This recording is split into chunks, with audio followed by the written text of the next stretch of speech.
Hi, Shannon here. Um, I was thinking this morning about all the people that are in favor of the deportations. I wanted to give a little insight because I'm from rural America. I've lived in 3 different rural areas in the United States, and I think that it gives me a certain insight into the way that they view the world.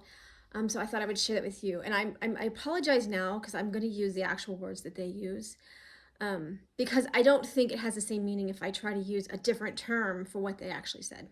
So I apologize. I guess that's my trigger warning. I don't know. I've lived in Arizona, Iowa, and mostly Pennsylvania.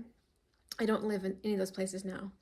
I was a college administrator at a small community college in Iowa. I ran the libraries.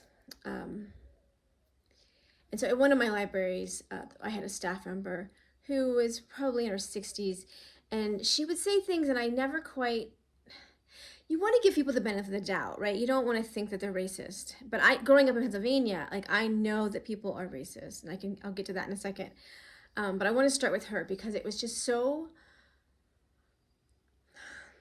kind of awful because we were at the front desk of an academic library with a lot of students around us, and she said, "Well, those people," and she meant people of color. She said, "Well, they'll just take care or take advantage of the system, meaning like welfare or Medicaid or something." And when people say this, and I've had this experience my whole life, people, first of all, people tell me, well, you need to stand up against racism or sexism. And I grew up where it was a lot of bullies, and you don't stand up to an entire family that's like, hey, this is how it is. Um,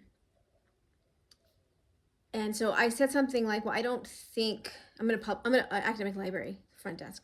I'm like, well, I don't really think it's how you think it is. And then um, I emailed her and I was like, hey, this is what I don't want you to say this stuff at the front desk. And I had been saying this to her about lots of things because she would talk about people at the front desk. It was totally inappropriate. And this happens a lot in libraries and in schools. Everywhere you go, there's people that just gossip. And that's always driven me nuts. So I was always having to tell her, like, hey, don't gossip about people at the front desk. It's not okay. I was at one of my other campuses, and that campus was joined with the public library and the public pool and all these other things. So there were a lot of people from the community, not just students, in the space. And there was this rotunda between the pool and the libraries. And the lady that ran and again, probably maybe 50s or 60s, she said, "Well, I don't hire black kids." And she was the dining room person that ran the dining area. She's like, they'll just steal from me. And I'm just like, literally when this happens, you are just dumbstruck. Like you stop being able to speak, and you're in your head trying to give them reasonable doubt. Like, did I misunderstand what you said? I must have obviously just misheard what you said to me. And then often the moment passes, and you don't eloquently say, hey, that's not okay to say. And then there's also like, you get this kind of thing of like, even afterwards, you're like, I should have said something. Um, but you try to reason with yourself, like, well, they couldn't have said, that couldn't be what I'm just mishearing, So you go through this process, or at least I do. Um, so I don't know that anything specific happened in Arizona. Again, I was running libraries at a community college. Um, there was there were different groups within that culture, and there was the 3 reservations that our students came from. There was a large Mormon population, and it was extremely expensive to live in this very rural area. Um, and so I think there probably were elements to it that I didn't see. I was there during the pandemic, and so I didn't really interact with people outside of Zoom meetings. So I can't really speak to what it was like in that respect there. Um, Oh, and by the way, the lady that I oversaw, I actually did a growth plan for her, which one of the lines was, don't be racist. I mean, it was something like that, and it went through the HR, and so it went through the higher ups. Like, I did something about it. My first day, well, one of the first couple days there, one of my students came to me, and I just met him. I just moved there from somewhere else. And he said, well, I'm leaving at the end of the semester, and it was at the end of the semester. He was a student, a library aide in our library, on a student work program, and he happened to be black, and he says she's racist, and she says racist things to me all the time. And I also noticed like she was kind of rude to people that had maybe some developmental delays and things. Like there was just different people that she just thought she was better than, and she was mean. I had to constantly say to her, don't do those things. Okay, so in Pennsylvania, where I grew up in a rural part of Pennsylvania. There were a lot of Mennonite, a lot of Amish, a lot of Christian fundamentalists. It was very homogenous. I used to joke that the diversity was the Catholic family, haha, because really that was the diversity. There was one family that was Puerto Rican, but I don't think that growing up I had a concept of what that meant. And so my exposure to people of color was The Cosby Show, and that was a doctor and a lawyer, which was very different from, we didn't know doctors and lawyers. Like that wasn't part of our culture. This is going to be hard for me to say. Some of the things that they said are hard for me to, I'm going to try to say them, but it makes me feel uncomfortable. When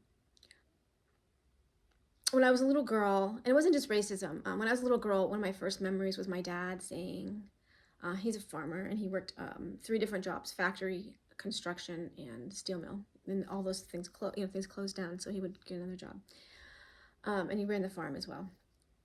And my mother also worked in the factory until it closed, and my grandparents worked there. So it was rural, and there weren't a lot of jobs. And my dad, my first memories was him saying, well, you wouldn't want a female pilot or a female doctor, would you? Ha ha ha. And everybody laughed at how ridiculous it was for a woman to do those things. My mother, when I was 8, went to college. She was the first person in her family to attend higher education, and I was the next, and I was the last. So they are not educated. My dad's family is a little bit more educated, and they have more on-the-job training or other types of training. So there are some people that have some kind of education. Less than half of my generation has an education. So I kind of stand out, I feel like the black sheep being educated there. So they have these views that it just permeates the way that they view the world, and they don't have exposure to people. Like I would guess that people there have never had a conversation with a person of color in their life.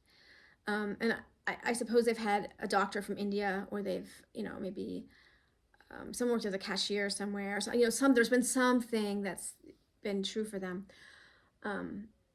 But they didn't have conversations with those people, and doctors aren't seen to be like you anyways. There are definitely people that would not see a doctor that wasn't white. I'm sure that's definitely happened. One time I was in Florida with my grandparents, and I was older, probably in my 20s, I think. And we were at a store, and I don't really understand what happened. Like there was these people in front of us, and some other people walked up and started talking to them and got in line in front of us. And my grandmother was really mad. She's like, "You see how those people are? They were Hispanic. They were speaking Spanish. I have no idea, anything else about them other than they were speaking Spanish."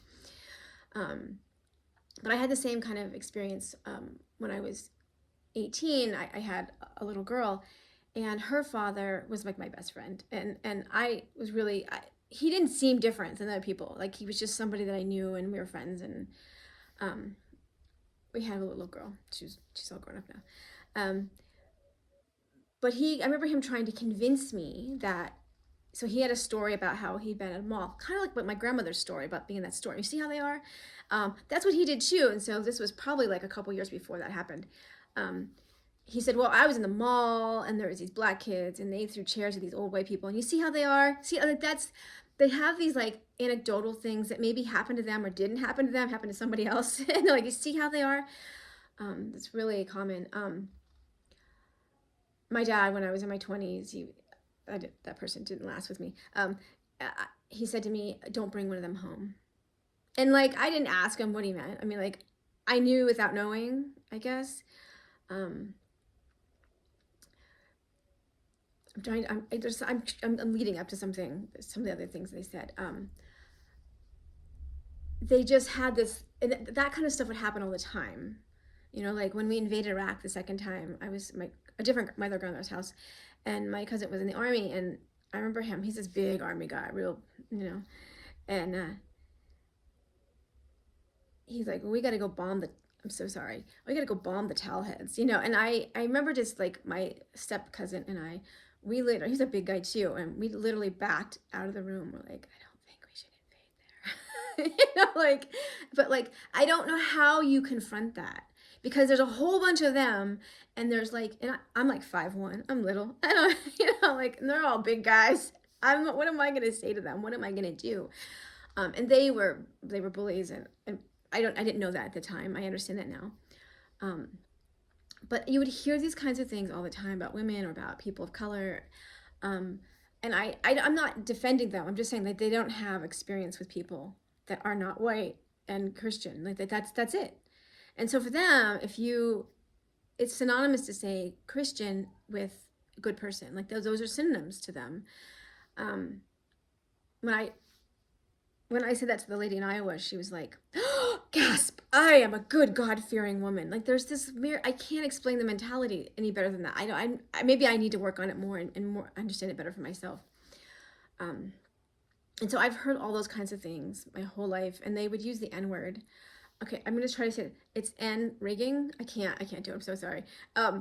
That's what people would call fixing something in a way. And so my dad is like the farmer in Babe. It's an old movie, but my dad barely finished high school, but he was really smart in a lot of ways, and he ran a farm, and they would figure out how to make things work.